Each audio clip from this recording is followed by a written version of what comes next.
नमस्कार पशुपालक भाइयों, ऐसे ही वीडियो में बने रहें। हम आप सभी को दिखा रहे हैं कि हम अपने डेयरी फार्म के अंदर हैं और कैसे आप डेयरी फार्म की शुरुआत कर सकते हैं, अच्छा सा मुनाफा कमा सकते हैं और क्या क्या इसमें जरूरी होता है एक डेयरी फार्म चलाने के लिए। तो ऐसे ही वीडियो में बने रहें, मेरे पेज को फॉलो कर ले, कमेंट करना ना भूले। तो आप सभी को किसान साथी, सबसे पहले जरूरी होता है कि आपके पास जमीन है तो आप जमीन पे सेट डालें। ऐसे सेट डालना है, देख सकते हैं कि हम अपना सेट जो डाले हैं, आप टीन के चद्दर पे भी डाल सकते हैं और सीमेंटेड चद्दर पे भी डाल सकते हैं। तो ऐसे सेट डालना है।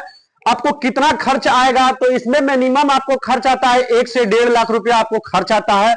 70,000 1,70,000 तक आपको खर्च आएगा ये सेट डालने में। आपको पशु खरीदने में कितना खर्च आएगा, तो आपको एक पशु लाना है। अगर भैंस ला रहे हैं तो 55 से 70-80 हजार के बीच में आपको एक भैंस होगी, बढ़िया दूध देने वाली, जो 14-15 लीटर दूध देने वाली। 80 से 85 हजार 75 हजार आप लोकल अपने गांव में खरीदेंगे तो आपको सही तरीका से भैंस मिल जाएगी। अगर आप गाय लाते हैं तो गाय आपको बढ़िया दूध देने वाली आपको गाय मिलेगी, वही आपको 55 से 50 हजार के बीच में आपको बढ़िया 15 से 20-18 लीटर दूध देने वाली आपको गाय मिल जाएगी। तो आप गाय भी ला सकते हैं अपने सेट के अंदर, अपने डेयरी के अंदर आप भैंस भी ला सकते हैं। तो आपको कितना पशु से स्टार्टअप करना है तो सारे इस वीडियो में बताएंगे, आप सभी ऐसे ही बने रहें। आपको 4 पशु से स्टार्टअप करना है। अगर स्टार्टअप करना है सिर्फ गाय पे तो 4 गाय लाए, स्टार्टअप करें, फिर आगे के ग्रोथ देखें कि आपको कैसे आगे के ग्रोथ बुझा रहा है। तो आप एक एक करके पशु हर मंथ में एक एक पशु को डालें। अगर भैंस से स्टार्टअप करना है तो आप 4 भैंस लेके आए। उसके बाद धीरे धीरे आपका जैसे जैसे मिल्किंग मार्केट में खपत हो वैसे वैसे हर महीने आप एक एक पशु को डालते जाएं। तो ऐसे करने से आपके फार्म में बहुत सारा ग्रोथ हो सकता है। धीरे धीरे करके आपको भी नॉलेज हो सकता है कि हमको पशु को रखना कैसे है, खिलाने कैसे है, इसका चारा व्यवस्था कहां से करना है, कैसे व्यवस्था करना है। ठंडी के बरसात के मौसम में आपको चारा भी बचा को रखना होता है, नहीं तो चारा सड़ भी सकता है। तो सारे जानकारी इस वीडियो में मिलेगा। तो आपको 2 भैंस पहले लाए या 2 गाय लाए तभी आप स्टार्टअप कर सकते हैं।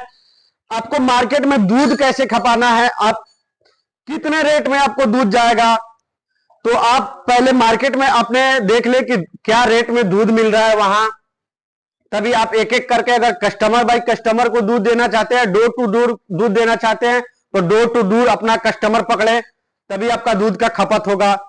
तो आप अगर कंपनी को कोई देना चाहते हैं तो कंपनी को भी आप दूध दे, तो आप फैट देखें कि आपका सही तरीका से फैट उठा रहा है कि दूध की नहीं। तो ऐसे ही आप अपना मार्केट में दूध भी खपा सकते हैं।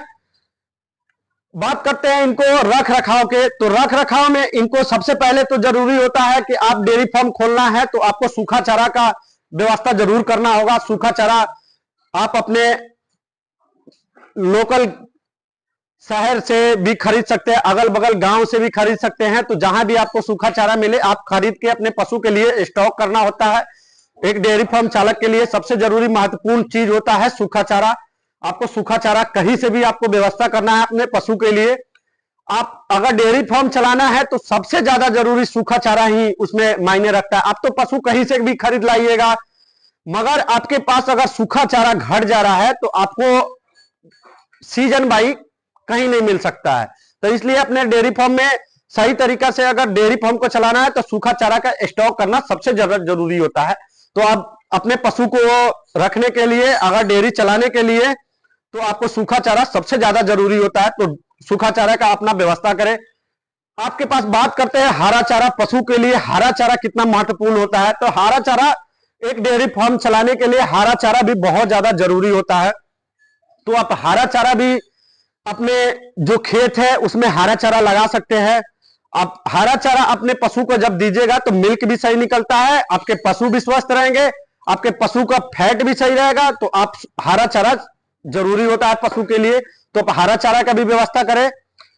बात करते हैं इनका ठंडी के मौसम में इनके बचाव के लिए भी आप सेट में बनाए तो अच्छे तरीका से बनाए कि इसका पशु को आप ठंड में बचा सके। गर्मी के मौसम में खुला भी कर सके, गर्मी के मौसम में इन लोगों का गर्मी ना लगे, तो फैन का भी व्यवस्था कर सकते हैं। और इनको खुला जगह, हवादार जगह चाहिए कि हवा पशु को लग सके, नहीं तो आपके पशु का बीमारी भी हो सकता है, आपका दूध भी कम हो सकता है, आपके पशु का गर्मी भी लग सकता है। तो इसलिए आप इनको फैन का भी व्यवस्था करें, हो सके तो कूलर की भी व्यवस्था करें। सही तरीका से मेजरमेंट करने से आप डेयरी फार्म अच्छे तरीका से चला सकते हैं। बात करते हैं कि पशु आप कहां से खरीदते हैं। तो आपको पशु खरीदना है तो आप सबसे पहले तो पशु को अपने लोकल गांव में घूमे। आपके गांव में कोई किसान के पास अच्छा पशु भी रहता है, कोई किसान के पास बुरा भी पशु रहता है। तो अच्छे पशु का चयन करें, अच्छे पशु का नस्ल का चयन करें कि हमको अच्छा पशु लेना है। तो आपका मिल्किंग देखना है कि कितना मिल्किंग चाहिए। तो आपको मिल्किंग 15 से 18 लीटर 20 लीटर तक आपको गाय या भैंस को देखना है कि अच्छा से अगर नस्ल मिल रहा है तो आपके गाय या भैंस का 14 से 15 लीटर 20 लीटर तक दूध आप अपने डेयरी फार्म में अगर गाय को ला रहे हैं या भैंस को ला रहे हैं तो मुनाफा कमा सकते हैं। उससे कम का अगर ला रहे हैं तो आपको नुकसान भी हो सकता है। तो इस बात को आपको चयन करना है कि 15 से 20 लीटर गाय या भैंस को लाना है अपने डेयरी फार्म के अंदर, तभी आपको मुनाफा हो सकता है, नहीं तो आपको डेयरी फार्म में घाटा भी लग सकता है। तो इस बात को जरूर चयन करें।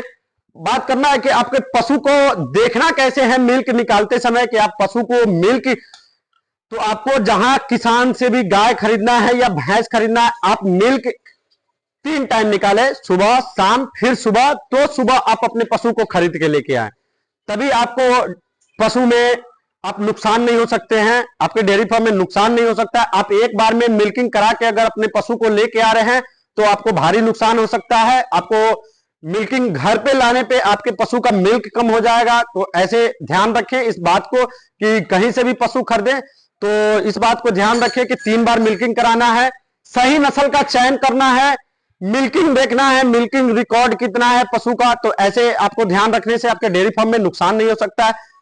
बात करते हैं इन लोगों का चारा सुबह खिलाने का। तो सुबह खिलाने का इन लोगों का चारा आप 6 बजे से 5 बजे के बीच में इन लोगों का चारा खिलाएं, तभी आपका मिल्किंग सही समय से 7 बजे से 8 बजे के बीच आपका मिल्क निकला जाएगा। अब मार्केट में 8 बजे के बाद अपना मिल्क ले जा सकते हैं।